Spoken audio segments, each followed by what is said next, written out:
షణ్ముఖ వ్యూహం మిత్రుడు చెబుతున్నాడు, ఆయన జనసేన బీటే అందుకు చెప్తున్నట్టు మాకు షణ్ముఖ వ్యూహం, సూపర్ 6 షణ్ముఖ వ్యూహం,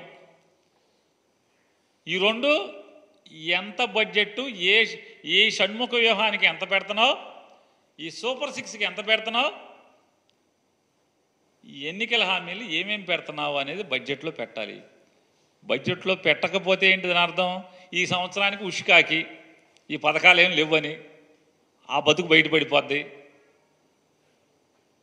అదే ఇప్పుడు ఆర్డినెన్సో లేకపోతే ఓటాన్ అకౌంట్ అనుకో, కుట్టు సప్పుడు కాకుండా ఏమి లేకుండా తప్పని ఈ పాస్ చేసేసుకోవచ్చు. దాంట్లో అప్పులు చూపించాల్సిన పని లేదు, పథకాలకి అలాట్మెంట్లు చూపించాల్సిన పని లేదు, డిపార్ట్మెంట్లకి డిమాండ్లు కూడా చూపించాల్సిన పని లేదు. ఏం చూపిస్తావు, receipts estimated receipts, estimated expenditure, ఈ రెండే కదా చూపించేది. సింపుల్గా ఆర్డినెన్స్తో పాస్ చేసుకుంటాం, చర్చ లేదు, అప్పులు కనపడవు. జగన్మోహన్ రెడ్డి గారి మీద విషం చిమ్మిన 15 లక్షల కోట్లు చూపించాల్సిన పని లేదు. ఈ సూపర్ 6కి ఈ హామీలు ఉన్నాయి కదా, ఆకాశానికి తీసుకెళ్లారు అరచేతిలో వైకుంఠం, ఈ అరచేతిలో వైకుంఠానికి దేనికి కూడా లెక్క చెప్పాల్సిన పని లేదు. సో మామూలుగా బడ్జెట్ పెడితే ఖచ్చితంగా ఏ పథకానికి ఎంత ఎలకేట్ చేస్తున్నావు అనేది దాంట్లో చెప్పాలి. అది చెప్పలేదు అంటే ఈ సంవత్సరం ఆ పథకం ఎత్తేసినట్టే, అంతే కదా.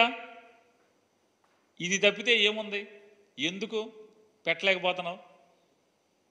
అయితే ఇది అవ్వాలి, లేకపోతే నీకు పరిపాలన చేత కాకపోవటం అవ్వాలి, అంతే కదా. అయితే నేను చెప్పినవి అవ్వాలి. ఒకటి, జగన్మోహన్ రెడ్డి గారు అంటే ఫుల్ బడ్జెట్ పెట్టాలంటే జగన్మోహన్ రెడ్డి గారి ప్రభుత్వం ఎంత అప్పులు చేసిందో చెప్పాలి. ఆ అప్పులేం 15 లక్షల కోట్లు కనపడతలేదు, అవి పెట్టకపోతే మన బతుకు బస్టాండ్ అయిపోద్ది, అలరైపోతాం. జగన్మోహన్ రెడ్డి గారిని అన్యాయంగా అన్నామని జనానికి తెలిసిపోతుంది, విషం చిమ్మామని జనానికి తెలిసిపోద్ది.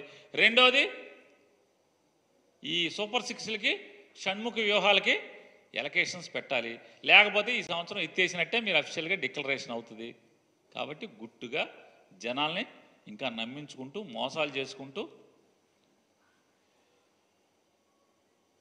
కాలం వెళ్ళదీసే కార్యక్రమం తప్పితే, నేను ఛాలెంజ్ చేస్తాను, సమాధానం చెప్పండి. ఈ తప్పితే ఏముంది మీరు? జగన్మోహన్ రెడ్డి గారిని తిడతం తప్పితే మీరు ఏం చేస్తున్నారు? ఇసుక అయిపోయింది కదా, ఉచిత ఇసుక కొండెక్కింది కదా, కొండెక్కేసింది. తల్లికి వందనం కింద మీద అవుతున్నారు కదా, ఒక కాగితం ఇచ్చారు, దాన్ని పేక పట్టుకుంటేనేమో అబ్బాయి తూచి అది కాదు ఇది కాదు ఇది కాదు అన్నారు. ఏది కాదు? కాబట్టి ఇవన్నీ ఆయన, ఇది మళ్ళీ సర్కస్ గవర్నమెంట్. ఇది ఎంత సర్కస్ గవర్నమెంట్ అంటే, ఆర్టీసీ ఏమో ఒక మంత్రి చూస్తాడు, ఆర్టీసీ ఒక మంత్రి చూస్తాడు, అతను ఆర్టీసీ గురించి మాట్లాడ్డాడు. ఇంకొక మంత్రి ఉన్నాడు, ఆయన ఏమో ఆర్టీసీ గురించి ట్వీట్ చేస్తాడు. ఆగస్టు 15 నుంచి ఆర్టీసీ ఉచితం అంటాడు. ముఖ్యమంత్రి కానీ రవాణా శాఖ మంత్రి కానీ ఉండదు. అంటే ఇది ఒక కంగారు గవర్నమెంట్. ఎవడెవడు ఏం చేస్తున్నాడో ఎవడికి ఏంటో అర్థం కాని పరిస్థితి, ఎవరి శాఖ ఏంటో తెలీదు. అట్లాగే జగన్మోహన్ రెడ్డి గారి ప్రభుత్వం అసైన్మెంట్ ల్యాండ్లని ఫ్రీ హోల్డ్ పేరుతో దోచుకున్నారు, 1000 ఎకరాలు దళితుల భూములు దోచుకున్నారని చెప్పి చంద్రబాబు నాయుడు గారు ఒక బురదేశే కార్యక్రమాన్ని, విషం చిమ్మే కార్యక్రమాన్ని నిన్న తెరతీశాడు ఆయన.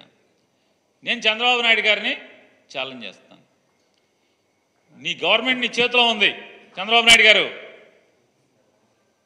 ఎవరి పేరు మించి ఎవరి పేరు మీదకి ఆ ఫ్రీ హోల్డ్ ల్యాండ్ బదిలీ అయింది? ఏ వైఎస్ఆర్ కాంగ్రెస్ పార్టీ ఎమ్మెల్యే, ఏ వైఎస్ఆర్ కాంగ్రెస్ పార్టీ మంత్రి, ఏ వైఎస్ఆర్ కాంగ్రెస్ పార్టీ నాయకుడు దళితుల భూముల్ని ఫ్రీ హోల్డ్ చేశాక బదలాయింపు చేసుకున్నాడో చేయి, రుజువు చేయి. నీకు చేతనైతే, నీలో నిజాయితీ ఉంటే, చంద్రబాబు నాయుడు గారు మీలో నిజాయితీ ఉంటే, మీలో చిత్తశుద్ధి ఉంటే, నిజంగా నువ్వు 40 ఏళ్ల ఇండస్ట్రీ 14 ఏళ్ల అనుభవం ఉన్నాడైతే, జగన్మోహన్ రెడ్డి గారు ఏదైతే దళితులకి 20 సంవత్సరాల భయపడి ఎవరైతే అనుభవిస్తున్నారో ప్రభుత్వ భూమిని అసైన్మెంట్ ద్వారా ఆ వంశీకులకి లేకపోతే వారి వారసులకి ఆ భూమిని సొంత ఆస్తిగా చేసినటువంటి జీవో ప్రకారం బదలాయి ఆ భూమి ఎక్కడైనా ఎవరి పేరు మీదైనా వైఎస్ఆర్ కాంగ్రెస్ పార్టీ ఎమ్మెల్యే పేరు మీద కానీ మంత్రి పేరు మీద కానీ బదలాయింపు జగన్మోహన్ రెడ్డి గారి పేరు మీద కానీ వాళ్ళ కుటుంబ సభ్యుల పేరు మీద కానీ బదలాయింపు అయిందా చూపించు. ప్రభుత్వం మీదే కదా, మీ చేతిలో ఉంది కదా.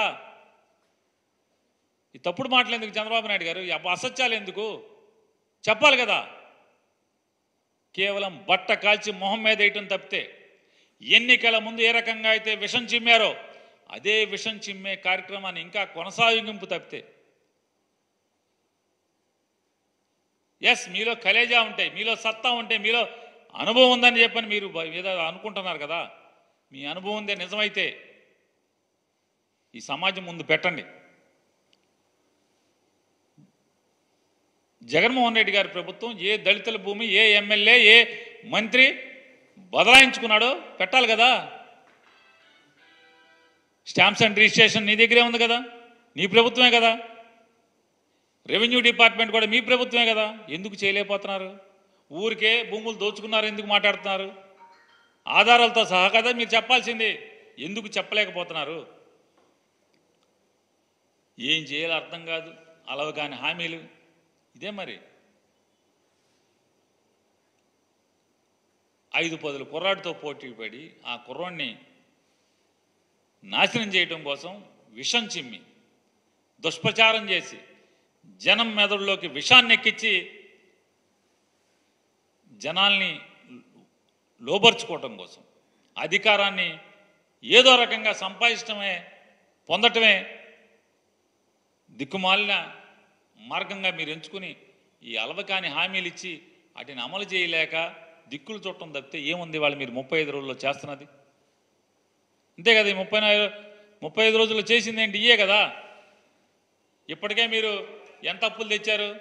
ఓన్లీ రిజర్వ్ బ్యాంకుల నుంచి ఓన్లీ రిజర్వ్ బ్యాంక్ దగ్గర 10,000 కోట్లు ఎంత తెచ్చినట్టున్నారు ఒక్క రిజర్వ్ బ్యాంక్ దగ్గర నుంచి. అసలు ఆంధ్రప్రదేశ్ రాష్ట్ర ప్రభుత్వం అప్పులు చేస్తే అదేమైనా చేబోదుళ్ళు ఉంటాయా? క్యాష్ తెచ్చుకుంటారంటే ఎక్కడన్నా? నిర్మలా సీతారామన్ గారు ఉంది కదా, ఒకసారి ఇవాళ కూడా ఢిల్లీ వెళ్ళారు కదా, ఒకసారి వెళ్ళి అడగండి. ఆవిడ నిన్నగాక మొన్న కూడా చెప్పారు ఆంధ్రప్రదేశ్ రాష్ట్రానికి అప్పు ఎంతో తెచ్చుకోండి బ్యాంకుల దగ్గర నుంచి. ఆర్బీఐ గేట్వే ఉంది. ఆర్బీఐ గేట్వే ద్వారా కాకుండా ఎక్కడి నుంచైనా అప్పు తెచ్చే అవకాశం ఉందా రాష్ట్ర ప్రభుత్వాలు? అన్నీ బ్యాంక్ ట్రాన్స్ఫర్లే కదా, తీసుకోండి. ఇవన్నీ జగన్మోహన్ రెడ్డి గారి మీద విషం చిమ్మటాకి 14 లక్షలు 15 లక్షల కోట్లని ఇవాళ అవి చూపించలేక తెల్లమొహాలేసి ఈ హామీలను అమలు చేయాలి, ఎట్టా అమలు చేయాలో అర్థం కాక నేల చూపులు, బిత్తర చూపులు, ఆకాశం చూడటం తప్పితే, జగన్మోహన్ రెడ్డి గారిని బూతులు తిడటం తప్పితే వేరే ఇంకేమైనా ఉందా?